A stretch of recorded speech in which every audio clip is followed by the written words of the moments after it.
Hey, good morning, Eastern Oregon, and welcome to this January 6th, 2026 version of AM Live on EOA, your connection to Eastern Oregon. We're glad that you are here with us.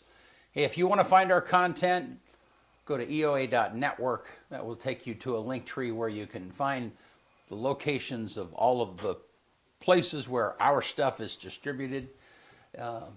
Glad that you're here with us. Here in a little bit, we are going to have Union County Commissioner Matt Scarfo with us.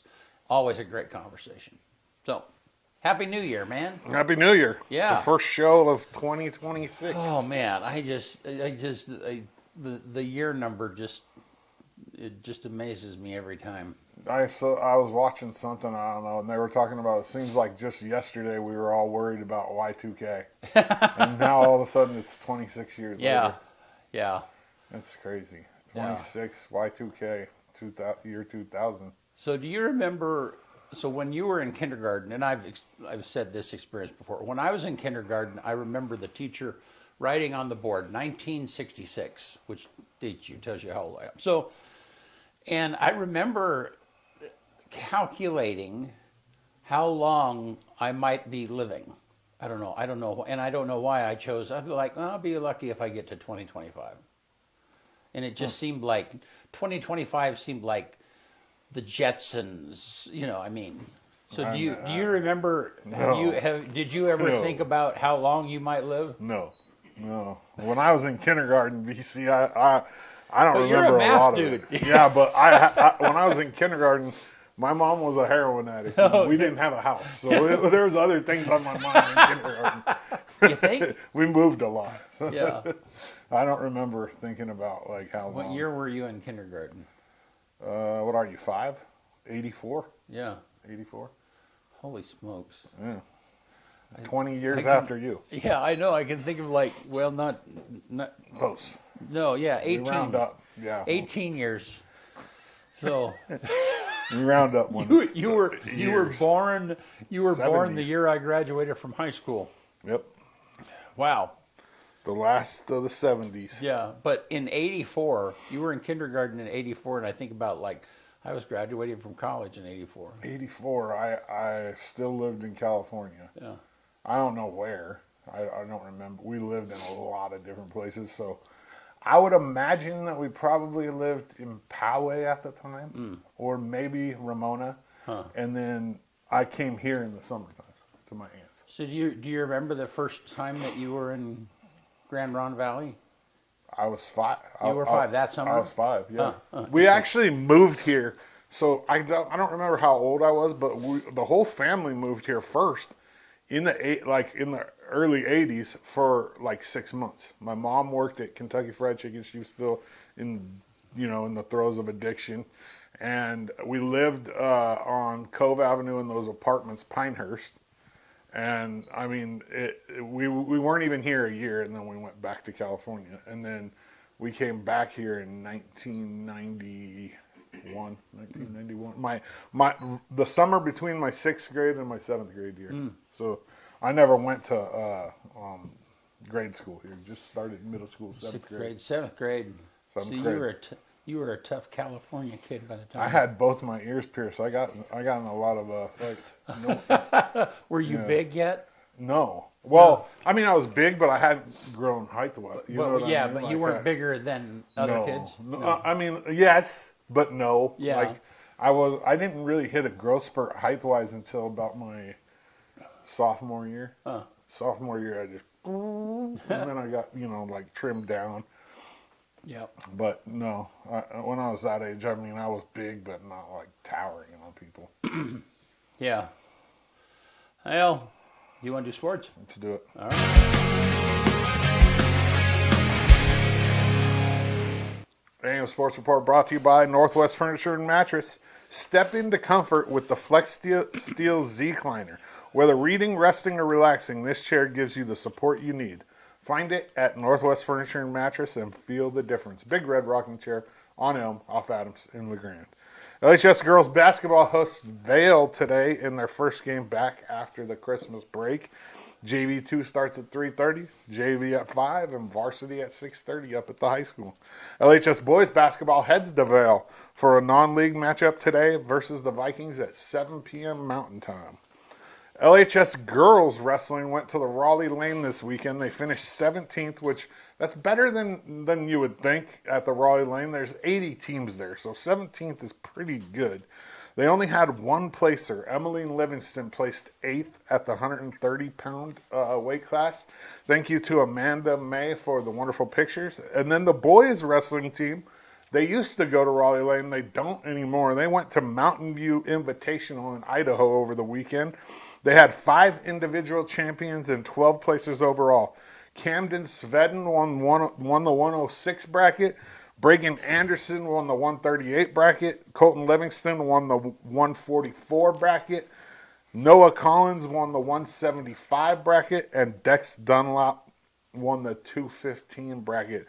The other places were Jarek Leonard, Callan Blakely, Abel Nelson, Brendan Pinther, Bryler Anderson, Riley Krantz, and Darren Richards. Both the EOU men's and women's basketball teams dominated Warner Pack on Saturday up at Quinn Coliseum. Kelsey Siegner was named the CCC Defensive, wrong one, Benny, give me the other one, there you go. Defensive Player of the Week for the Mounties for the 3rd week in a row. The men are currently tied for 2nd in the CCC, and the women are undefeated, 13-0, sitting at top the CCC. But this weekend is the test, the toughest road trip of the year, as both teams head down south to take on Southern and OIT. And that's the OIT game's always good because they have a Baker girl. They have Ramos, who played at Baker, and she's having a heck of a year. So that's going to be a game right there. EOU men's wrestling hosts Evergreen this Sunday at 5:30 for a duel in Quinn. This will be their senior night, so get up there and support this Mounties wrestling team. And finally, this Saturday at 6 p.m., the EOU softball team is having their annual prime rib and poker fundraiser. $36 a plate and $50 to buy in for the poker tournament. So it'll start at 6. Poker will start at 8. Unlimited buy-ins for the first rebuys for the first 2 hours. You can email Coach Kristen at Christn, CHRISTN, at eou.edu to RSVP, or you can send a message to softball. You can send a message to me, and I'll get it to her. That's this Saturday, 6 o'clock at Bud Jackson's. AM Sports Report brought to you by Northwest Furniture and Mattress. They want to make you comfortable in your own home. All right. Thanks, man. Good stuff. Yep. All right. Well, let's take a look outside, Benny, and this weird fall, winter. We're in winter now. It's not fall anymore. And it was cold the other day. Yeah. Freezing. No, it was funny when we came back the other day. We came down through Pendleton, and it was cold. It was just above freezing when we came into Pendleton, and then got up on top by Dead Man's Pass, and it was like 15 degrees warmer. Super weird. Yeah. So let's look at that graphic, Bennett. So 42 today is the high, 34 tonight. Rain showers here and there. Ugh. And what does that say, 58%? I'm going to get down to freezing on Friday. Yeah. Friday, Saturday, Sunday. So. Doesn't leave the 30s on Thursday. Half the week. So. Could be worse. No big heavy snow. Thank goodness. Yeah. But anyhow, all right. Well, glad you guys are here with us. We're going to take a quick break, and we'll be back with Union County Commissioner Matt Scarfo.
Hey, man, how are you? I'm good. Good. 2026. Yeah. Hey, I'm kind of honored. First one of the year. Happy New Year, Happy Matt. New Year. Yeah, Happy New yeah. Year. No. Yeah. Yeah. Did you guys have a good Christmas break? Yeah. Well, I think so. Yeah, we were kind of busy. We went to Texas and back, and it was fun. You know. Oh, how's the weather? Was it probably better than here? No, it was crazy. So on Christmas Day, it was 85 degrees, which is really, I mean, this is the Dallas-Fort Worth area, which was really strange for them. I mean, they were all going, wow, what's up with the weather, you know? By the time we left, it was down in the 40s again, you know, okay. which is kind of the normal, you know, there's not super warm there. But no, it was crazy. We had, they have a little bit of property, and we did a lot of four-wheeler riding. It just like in a circle, you know. I mean, but it was so dry that you would be driving through your own dust within just a few minutes. You know? Yeah, I'd come out from riding with the grandkids and have this coating of dust on my teeth, you know. Yeah. Yeah. No, talking about the weather, it's been wet. Yeah. And I think we're pretty saturated right now because we never got that. You know, we like in November we always get that Arctic freeze that just puts that permafrost on us, and you know everyone's pipes are busting. You know, it gets down to 9. We didn't get that at all. Yeah. And we got a lot of rain, so it's going into the ground, which is going to be great for us. Yeah. I wonder. I would cross your fingers if I was you, because the winter's not over yet. Yeah. Come on, please. I want it to be over. I mean, we can still get that. We still have a couple months. Yeah, we could probably get some snow and stuff, but Some ice. Yeah. I don't want ice. I don't want. Have you heard anything about the snow accumulation? Yeah, it's not. We're not. The snowpack's not good. Yeah. But you know, it just always. You know, I talked with Nick Vore, emergency manager. He's really good at it. I'm no hydrologist or biologist by any means, but when I see we got 120% snowpack, and then it melts off and goes down the Grand Ronde River at 25,000 CFS and goes into the ocean, it's like, how did that help us? Yeah. I go, the ground's still, and it's like, having it saturate like we're doing this year, I think would be better for our wells and aquifers, and I don't know. But I'm not, like I said, I'm not a scientist with that, but. Yeah. I mean, it's green outside. Right. The elk and deer are eating it's like spring almost.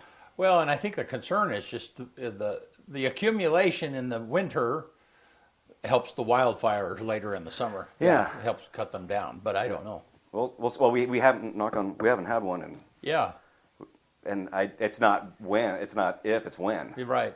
Yeah. So, well, cool. Did you do anything fun for Christmas? We hung around. We did some family stuff. Yeah. It was with Christmas and New Year's being on the Thursday. Yeah. It was kind of like everyone took the. It was almost like a Thanksgiving. Because at Thanksgiving, a lot of times, you know, I say this. I like it when my kids come from Thanksgiving because I get them at least 3 days. You know, and so it was kind of that way this year with Christmas on Thursday. Yeah, it was like, okay, you work Monday, Tuesday, you know, it was Christmas Eve, so kind of a half day on Wednesday, and then you're done. Right. And then you come back the next week, and you work Monday, Tuesday, Wednesday, then it's kind of New Year's Eve, and then so it was like two. Yeah. It's just the way they fell this year. It kind of made it almost like 2 extended vacations. No, I felt that way too, because we went out of town for New Year's Eve, and so I'm so glad and so thankful to be at home in my own bed. You know, I mean, you kind of, even if it's enjoyable wherever you're going, after a while it's like, I just want to be home. That's how I've been there where it's like, I would love my bed, you know, or just like 4 days this month I got to spend in my bed. You know, I've had those months where I'm just traveling to here to here to here, and oh man, you're just living out of a backpack. Yeah. So, what's going on in the commissioner world? Anything exciting? Yeah. Well, we just starting the new year. So, like I said, like the last couple of weeks, there wasn't much going on, but now, boy, yesterday was busy. Yeah. Getting ready, gearing up for short session. Yeah. And already hearing about some of the legislative concepts that our legislators are putting forth, and we're going to be hearing about more and more. There's one that's coming out. I still haven't got much information on it yet. Do you remember Cap and Trade back? Right, I do. 2020, and there's something called Cap and Invest. Oh, okay. It's being brought forth by a Republican. I guess I need to look into it, but it's like cap and trade was such a big issue Right. that I'm kind of nervous about this cap and invest, and the fact that they're pushing it on a short session, which is only like 8 weeks. It's like not even 8 weeks, 6 weeks. It's like a month and a half. So explain real quick the difference between a short session and a regular session. Yeah. So there's the regular session. It's every other year. Okay. So last year was a regular session, and it's 4 or 5 months, depending on the work. And then usually they have a short session in between to kind of touch things up for the budget, things that they may have missed, some emergencies that may have came forward. You know, it's almost turned into like a mini regular session. So because the budget, the state runs on a 2-year. Biannual. Yeah. Yeah. Right. A lot of them like ODOT, and they Right. run off a Okay. And yeah, usually it's kind of like, hey, you know, would we forget anything touch up? But now it's more. There's more asks. There's capital construction funds. And it's wham bam. It just so quick. So how do they? But if it's a biannual budget and they've already determined the budget, They have carryover.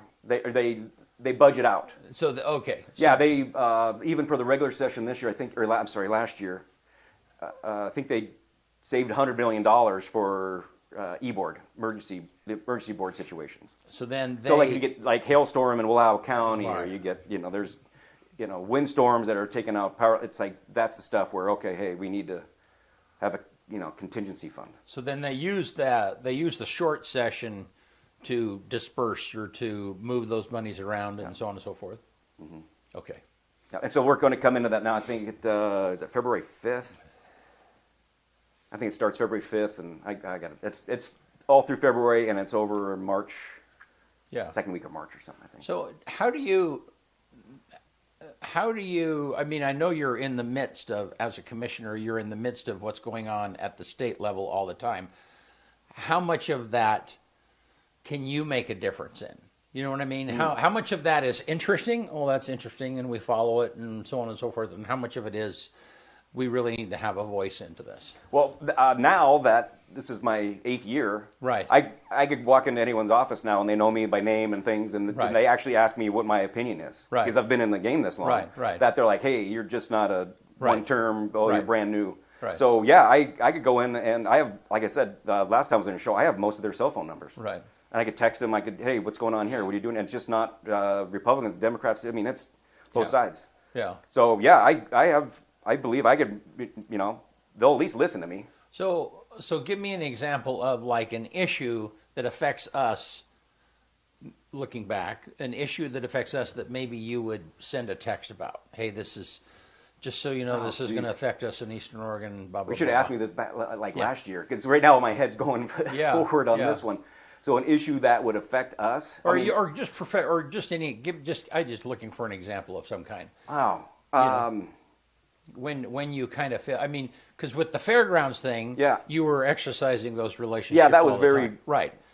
specific, which I'd love to talk about the fairgrounds too when we Yeah. get there. But a lot of the stuff that legislation, wolves, Yeah. sage grouse. When you start looking at Eastern Oregon, Right. it's like, what do we have that they don't? Right. So, cougar hunting, those bills, Right. that they're very, very difficult to pass. Right. And like Senator Nash is doing a fantastic job. He's got that cougar bill furthest it's ever been last year. Wow. And that's the one with trying to manage the numbers by using dogs. Yeah. Is that getting anywhere? It went the furthest it ever went last year. Well, yeah. So he actually got a bill and actually got a hearing and all that. So Yeah, because for people that don't know about cougar population and how, explain why that is critical, why dogs are critical in that. well, predator populations, everything needs to be managed. Right. In my opinion, I mean, shoot, we just saw in the news that poor lady got killed by a cougar. Was it Colorado? I missed that. Yeah. Oh yeah, it was just a couple days ago. She got killed. I think it was 3 juvenile cougars got her. Wow. It's horrible. But for managing, I'm not an animal biologist by Right. any means or anything. But I mean, look at the wolves come in and the cougars come in. They kill a a deer or two a week, and our deer populations are down and things. And it's really, in my opinion, Oregon Department of Fish and Wildlife, like hunters, are the management for deer and elk. Right, That's right. why they offer tags for certain units, and they can manage deer and elk populations. Right. So they give more tags to, or Right. less tags, depending on populations. Now they're, cougars are here, wolves are here. They're talking about grizzly bears. It's like, all right, well, we don't need tags anymore because all the predators are just eating the deer and elk like hand over fist. Right. And the problem is none of those have predators other than man. Yeah, no, they're the great whites of the Right. Yeah. Of the woods. Right. And cougars, for people that might not know, cougars are very difficult to hunt. Well, wolves are very difficult to hunt too. So they're smart, they're sly, they're only out at night most of the time, So anyhow. Well, if we get grizzlies, I don't. No, thank you. Yeah. No, thank you. That's scary. I mean, black bears are, they're. Yeah. I've never ran into a black bear that they always run away from me. Yeah. Grizzlies will, I'll just kill you, and they won't even eat me. They'll just kill me and then walk away. Yeah. Yeah, they're dangerous. Yeah. But yeah, if we go back to the fairgrounds. So we've been talking had fair meeting last night, and preliminary construction of bathrooms.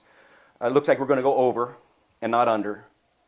So we found a way to connect to the overpass there. Okay. Yes, and we are. I think we're going to get moving this month. Wow. Yeah, and get all the plumbing and pump stations in. And I'll try to take some pictures and get out there as much as I can and post them on my Facebook page. Super exciting.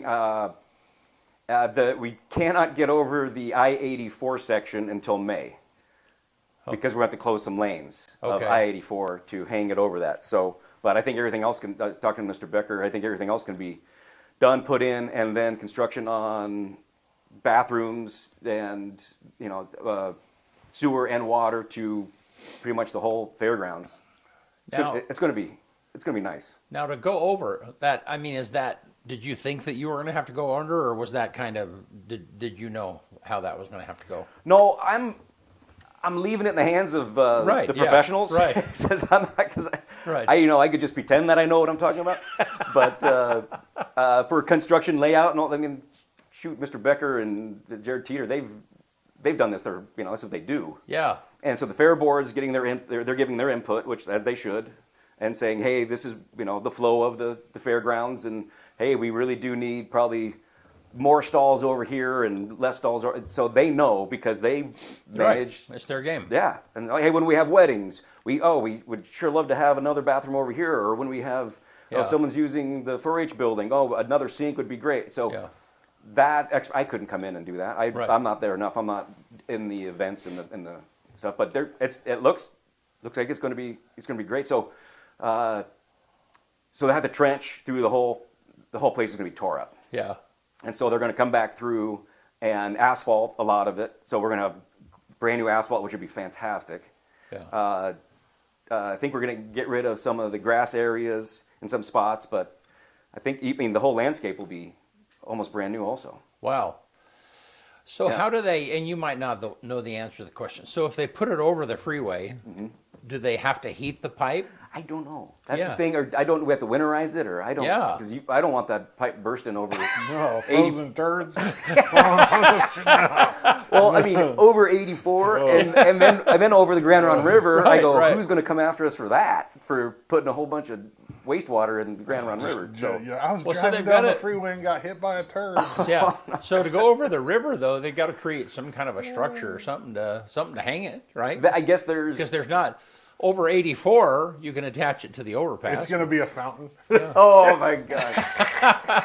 Oh, the smell would be. Sounds like a movie. Oh my gosh, no.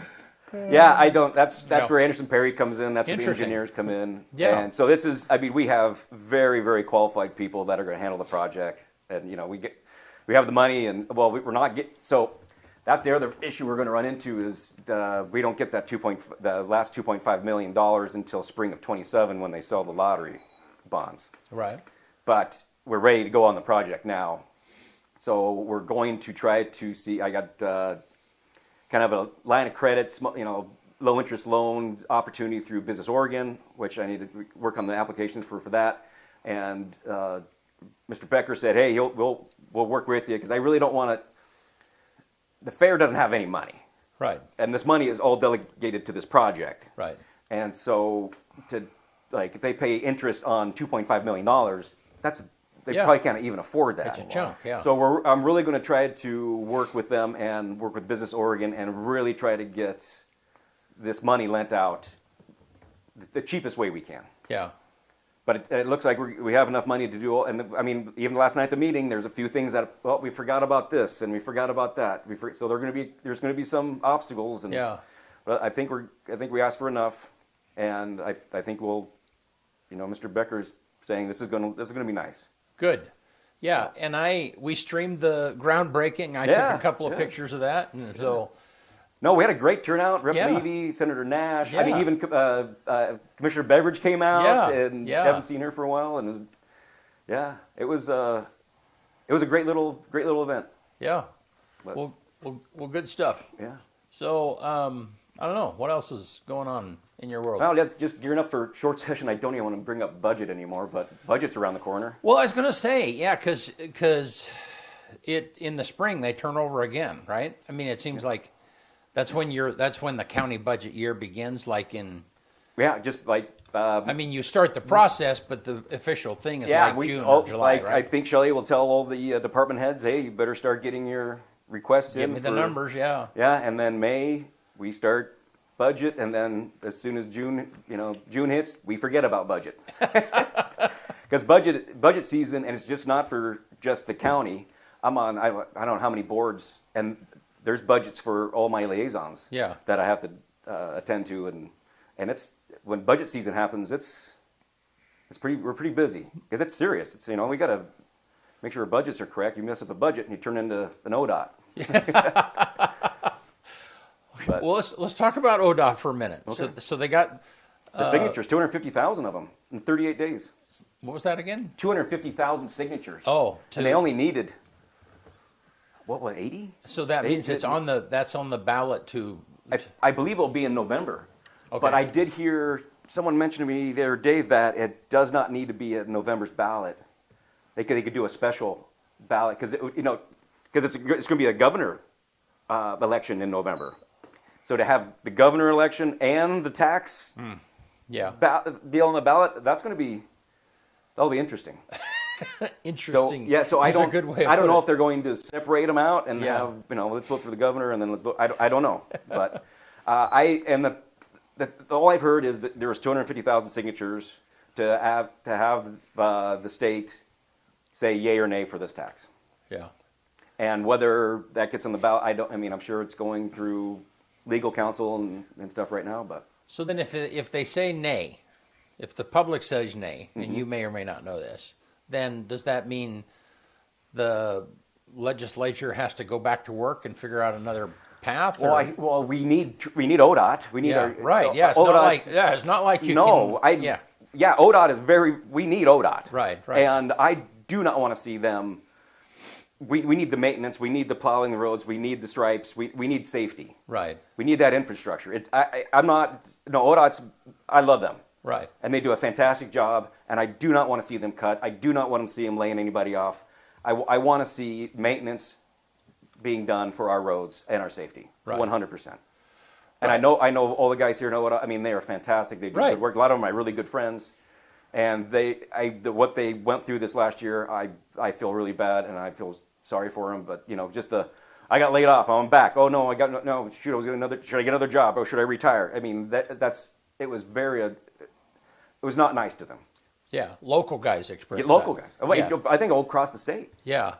They didn't know what was going on. Right. So, do you have any idea where the extra is, though? I mean, where is it? Was it a management issue that should have been dealt with along the way, and then there's a glut that has to be dealt with? Or is there, do you have a sense of what's going on there? You could always just say, who's spending too much? Right. I don't know. I haven't dived into their budgets. I already Right, have right. 20 budgets on my desk. So why would I want to get into theirs? Right. So I mean, there's rumors. You hear it all. I hear it Yeah, all. yeah. And I don't know what happened. Yeah. It's a biannual budget too, and Yeah. for them, it came out last year this time that they're $1 billion short. Yeah. I was like, how do you become $1 billion short on your first year? Right. It's not all of it, but cars are more fuel efficient. That's less tax on. Oh, and electric then- cars? and then also everything's more expensive. So Yeah. I mean, it's just that's part of it. You know Yeah, what I mean? no, That- it's probably a mixture of a lot of things, but Yeah. then it wasn't $1 billion, then I heard it was 300 million, and then I was like, no, we found some more. I was like, when I hear we found some more, Right. I always do though, wait, how do you find more? yeah, sign me You're up. like, yeah, it's like, well, I mean, there's sometimes where I do the wash, and I go like, oh, I left 75 cents in my, Not 5 billion. yeah, I was like, oh, I found another 100 million over here. I did the wash, Yeah. I don't know. Coffee can in the backyard. Yeah. Well, and then it becomes a credibility issue. Yeah. Yeah. I mean, so No, when you want your citizens to believe in our government, you want them to be like, hey, you're doing a good job, our taxpayer dollars are doing a great, and then when you hear stuff like that, it's like, what's going on? Well, who's right. really running this thing? right, and I've not surveyed people, but I think the vast majority of people would be like, yes, please take care of our roads, please take care of our bridges, keep doing. I mean, that infrastructure is valuable and important, the same way it is at the county, Oh, whatever it 100%, might be, and so nobody's complaining about that. But then when all of a sudden it's like, well, wait a minute, you need how much money, and why didn't you project this ahead of time? And so all of these things just erode trust. That's the point, Yeah. So It's yeah, yeah. You want the government to be like, hey, I got this. We're going to handle this. right, That's the warm feeling. Okay, as the roads are going to get plowed. Yeah. I mean, luckily this year the snow. I mean, Doug Wright always says this. Our public right. works director. He says a really bad snowstorm could bankrupt us in a year. right. Really, it's expensive to Well- keep roads open. And the thing is we had to close a couple years back to Cove and Union, and that's when it gets scary because say someone has a medical emergency out in Union, they got to get to the hospital, and the roads are closed. Right. I don't want to lose anybody because the road we can't get an ambulance to them. We can't get over snow. It's like and Director Wright knows this, and he's like but Mother Nature does what Mother Nature does. And what was that one year our guys were out there for 14 hours, Yeah. and we're like, hey, we need to take a rest. And Well, and the advantage of the county and also the city is they have guys on call. I mean, so in other words, they're like, if it snows, then the crew comes in and they take care of whatever needs to be done. ODOT runs. I mean, just the other day we were coming back in the evening, coming back from Elgin, and there was a truck. It was raining. Truck was blinking ahead of us. Like, well, what is that? When we get up and it's like, it's a snowplow, but he was making that run, I would imagine, between LeGrand and Enterprise or Wallowa County, and so point being is that ODOT, they've got to run trucks all the time, just so that they're prepared. Yeah. 100%. I don't, but they need to be out there because they do more than just Right. plow. And Right. things that they may have to put gravel down. I mean, like you said, changing conditions, or it may dip down in the 20s. Let's Right. get some de-icer out there or salt, or Right. And so so that truck that I saw between Elgin and LeGrand, it wasn't doing anything but just driving, but it had to drive clear to Wallowa County to put salt or sand, going down into Minam or whatever it might be. Yeah. So anyhow, it's a little bit different game for ODOT. That's my point.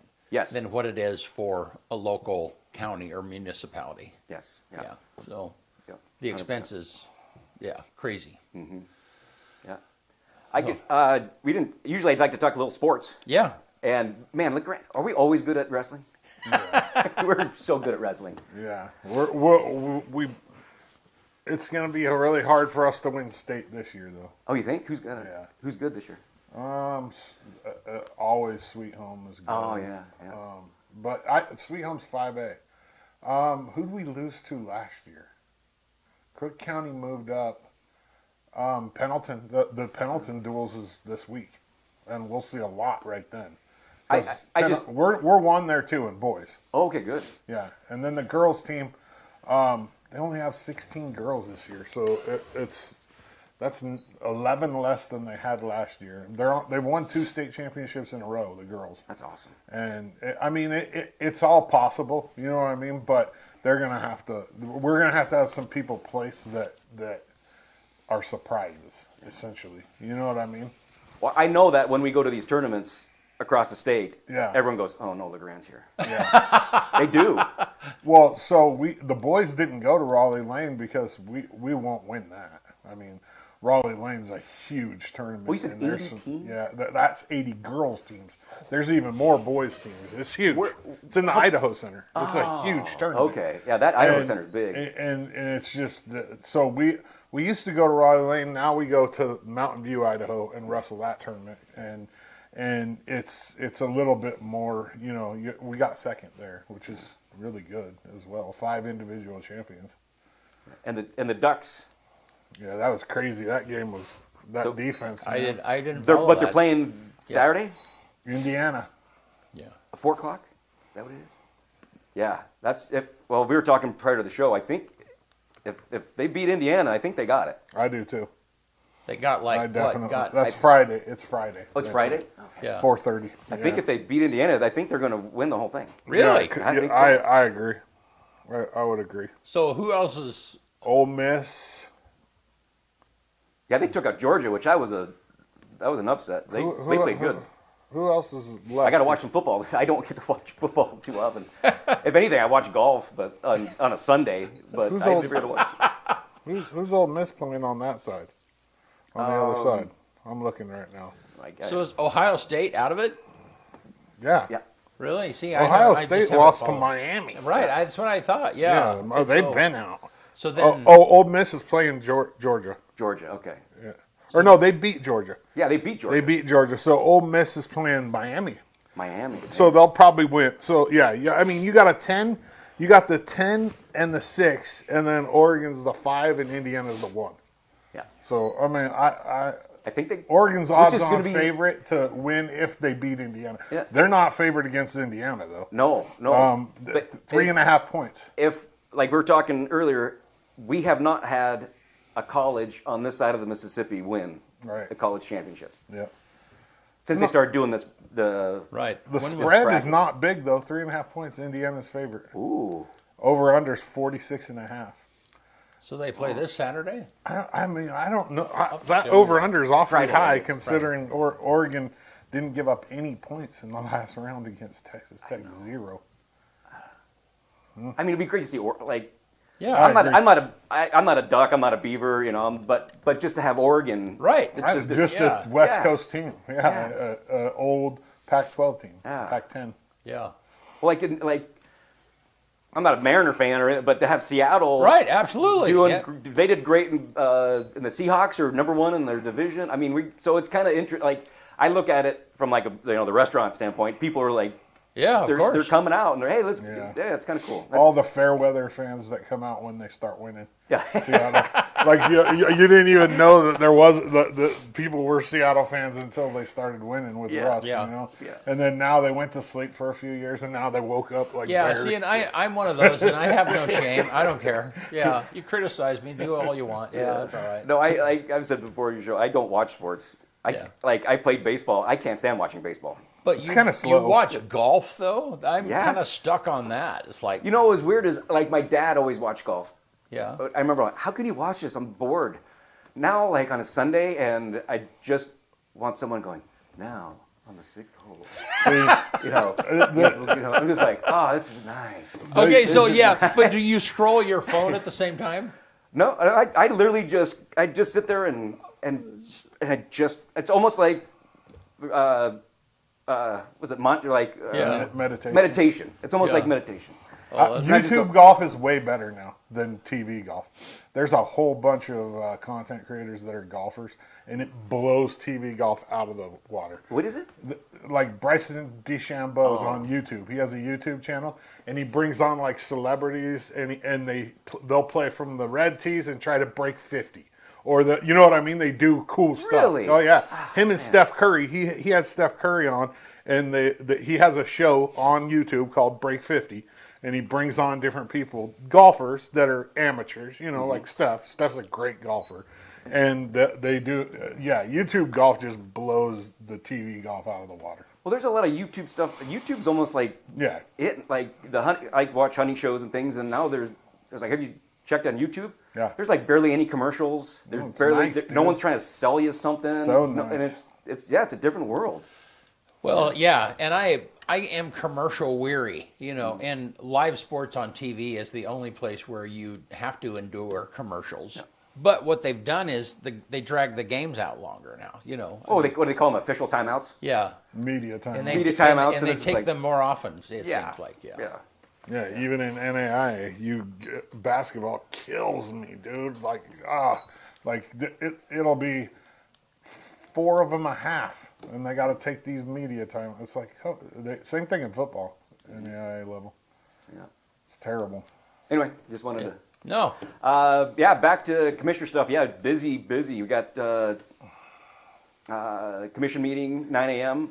Wednesday. Today, I got to get out of here in 9 minutes. I got department head at 9 o'clock, and I got to meet with Elkhorn Media at 10. And then I'm liaisons changed, so I'm on the chamber now. I got administrative plan. I got a few other things, for being a liaison. So I got to get back on the work with the chamber. Well, when you see Elkhorn, tell them that you were here first. Will do. Like, hey, just like you missed out, Garrett. Yeah, it's a good media day. Yeah. Yeah. Then I have to come back, and then there's Blue Mountain Translator District's got some power line deals going up Mount Fanny, and meet with them 1:30. Yeah, just busy. Yeah. And then tomorrow's my 14-hour day. We start with leadership breakfast and the meetings, and then I end up with the Grand City Council. Oh, at 6 o'clock. That's right. I go from 7 to 8:30. You have a commissioner meeting tomorrow. That's a normal day for me most of the time. Yeah. Well, the thing I don't mind it. Like today, it's back to back. 45-minute lunch and back. And then I like it when it's all like, okay, I want to knock out 9 hours. Yeah. Let's just do it. When I have a meeting in the morning, then I have 2 hours. Right. Then I got a meeting before lunch, and then I have 2 hours. And then I have a meeting, and I'm like, okay, I'll go do emails. Yeah. Right. And that's where, I got to fill this in. It's like, okay, I got 2 hours before my next one. It's like, right.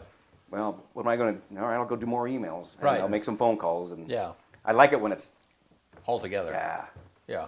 I don't know. I'm just, like, sometimes I won't eat lunch until 2 or 3 o'clock in the afternoon because I don't want to get that, kind of sluggish. Yeah. Oh, yeah. A lot of times I don't eat lunch at all because of that. Yeah. And so I'll just grind let's through just it. go. So here's a question for you. Yeah. So what is your favorite meal to eat at Benchwarmers? Your favorite meal to eat at Long Branch? Well, now that I'm not eating carbs as much. Right. Yeah. No, back. So go back. Yes. Yeah. Yeah. Go back to when I was eating carbs. Yes. That's my favorite. Yeah. Oh my gosh, chicken fried steak and eggs at Long Branch, man. I'm with you there. So it's like that's one thing I miss. I mean, and it is gigantic. Our gravy is so good. Yeah. Long Branch has the best ranch. Yeah. In the whole town. No, we make it. But I know, and it's the same at Benchwarmers. Yeah. I have breakfast sandwich, sourdough, bacon, French fries, ranch. They know when you walk in the door. Absolutely. They all know. Yeah. Benchwarmers. That's a tough. Our Philly's good. It's pretty good. Yeah, I love. Clam chowder's fire. Oh, I know. We do because we make our own tri-tip. We cook our own tri-tip and slice it off for our Phillies and our dips and all that stuff. So. Gosh, I do miss a Reuben. We do have a really good sloppy Reuben. That's how you tell. So you judge a restaurant breakfast by chicken fried steak and lunch by a Reuben. Really? If they have a good Reuben, you know everything else is going to be good. Yeah. Because it's not easy to make a good Reuben because you have to use quality stuff. Like you can't just slap pastrami on there and try to say it's a Reuben. It's not. It's corned beef, and it needs to be like real corned beef, not that processed. and the bread, I use marble rye. Oh, it's the best. Because there's this other brown rye. I don't even. That's like, no, you got to have marble rye. Yeah. So before you started in the business in these, were you a food person, or have you? I mean, did you know about this, or did you? Yeah, just, I mean, you worked. You worked. Yeah, there I worked in restaurant industry. I was started in a Chinese food restaurant when I was 16. Yeah. And bus tables. Yeah. There and learned the ins and outs, behind, the front of the house, behind the back of the house, and then from there I went and worked at it was called Panolos, which is Hawaiian for the Hawaiian cowboy. Mm-hmm. So it was this kind of Western Hawaiian take on things, and it was very interesting there. And I bussed tables there and waited, and then so I went from Chinese, which was really bang bang fast, a lot of deep fried, to more of baby back ribs, some barbecue, and then I got a job at a French restaurant, which was I had to wear pretty much a tuxedo every night. And you were a waiter? No, I was a busser there. To get a job there, like those are careers. Oh, right. Yeah, you don't to work your way up that ladder. Yeah. To get those people were making that was a lifestyle. They have like a head chef that's. Their chef. Oh, yeah, and a sous chef. Oh, it was Vincent. Prep cook. Yeah, Vincent. Then he had a sous chef. That was like the restaurant I worked at in California. Yeah. And there was a pasta station, a salad station. I mean, it was. Yep. We had the lines and white linen. So I've had everywhere from. I never really got into any fast food. Never did any of that stuff, but. From the restaurant aspect of things, it was, and then I did catering for Vincent. Also, that's where I started bartending. That's where you make the bank. Is catering. Man, we did some. Because you get at least the place I worked when we catered like a wedding or something. Everybody splits the tip. Oh, yeah. Everybody that's working, the bartenders, the cooks, everybody. That's what at the French the restaurant pulled their tips. Yeah. Because there's sections that did better than others. Absolutely. And it's just like, hey, we're all team here. Yeah. And what about spinach artichoke rangoons on the menu? Oh, they're not bad. I haven't had those before. Yeah. And where did basket of bacon come from? I've had that before, actually. So, okay, I got 3 minutes. Yeah. This was funny. So, went to when I was buying food from Cisco back in the day, they had a really great program in Boise where you go into their distributing area and they had a full-blown commercial kitchen and a chef. And so we went in and the guy's like, hey, I went through your menu, looks good. I want to cook up a few things. I want to see if you. And I cooked with this chef at the Cisco plant, and it was just sitting next to him. And he goes, hey, look how easy this is. We could take this, we could take that, and he had all the food, and it was amazing. This guy was awesome. And so afterwards, I was picking his brain, and he taught me a lot. And I said, hey, all right, if you had my menu, what would you put on it? He goes, bacon. And I go. And he goes, that's it. Bacon. Yeah. I sat there, I said, yeah. What? And he goes, yeah, just put bacon. Yeah. I go, huh. Well, it took me a couple years. And I sat there and was like, you know what? And I kept running to that chef and seeing him. And I'm like, I'm going to do it. I'm going to put it on. It's been on there ever since. And the thing was, I needed a dipping sauce. So it's like, I just didn't want to put just bacon. It's like you got fries and ketchup or, chicken strips and ranch. Yeah. It seemed naked. So I got syrup. Yeah, I warm up some syrup and put in there, and you don't have to use it, but it makes the basket look better, in my opinion. So I came up with the basket o' bacon. I like that. And basket o' bacon. I went back to that chef and told him, and he's like, "No way!" And I'm like, "I did." Yeah. And then I got a restaurant in Madras that's going to do the same thing. Yeah, I think people are going to be. That's funny. I've had sweet potato fries. That come with marshmallow. Yeah, we have the marshmallow sauce. Oh, do you guys have the marshmallow? Yeah. Maybe I had that there. Yeah, no, it's really good. I don't like it myself. I don't like Christmassy. Quick story on that. When we got the sweet potato fries, I was like, man, I need it. Okay, what's the dipping sauce? So I got online and I had 4 or 5. I made 4 or 5 different sauces up, and I grabbed a lot of my employees, and we just sat around the table, and I had 3 baskets of fries sitting there, and everyone's dipping, and they're like, ooh, we like this one, ooh, we like that one. I'm like, all right, cool. And it's like, hey, which one? They're like, this one. I'm like, hey, all right, that sounds good. Marshmallow? Well, I didn't know. It wasn't marshmallow. What was it? It was sweet honey mustard? Yeah, it was, but it was a poppy seed or something? It was like healthier for you. Oh, really? But then I sat there and I watched, and we kept talking and things. You know, everyone's kept eating and eating, and I watched which sauce got used up. was gone first, and it was the marshmallow sauce. And so I was like, I go, hey, thanks everybody, we're going with marshmallow, and they're like, no, we picked this one. I'm like, really? Yeah, but you used all look that at one. the table. I go, all the marshmallow's gone, and there's still plenty of the stuff you picked. I like a sweet honey mustard with. That's a good one.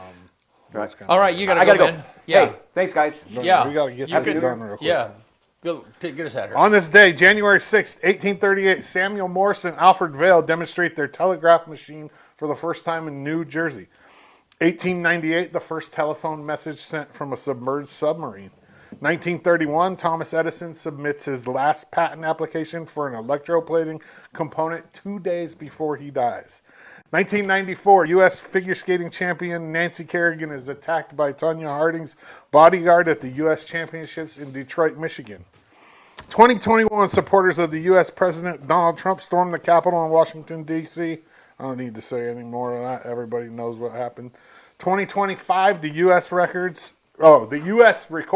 its first ever person to die from the bird flu in southwest Louisiana. Number one movie in America on this day in 1995, Dumb and Dumber. The quote of the day comes from Chauncey Depew. The first steps towards getting somewhere is to decide you're not going to stay where you are. One more time. The first step towards getting somewhere is to decide that you're not going to stay where you are. All right. Yes. Hey, thank you guys for being with us. Yep. Appreciate it. Yep. Matt's already on his way out to a meeting. Basketball tonight up at the high school, girls versus Vail. All right. See you soon.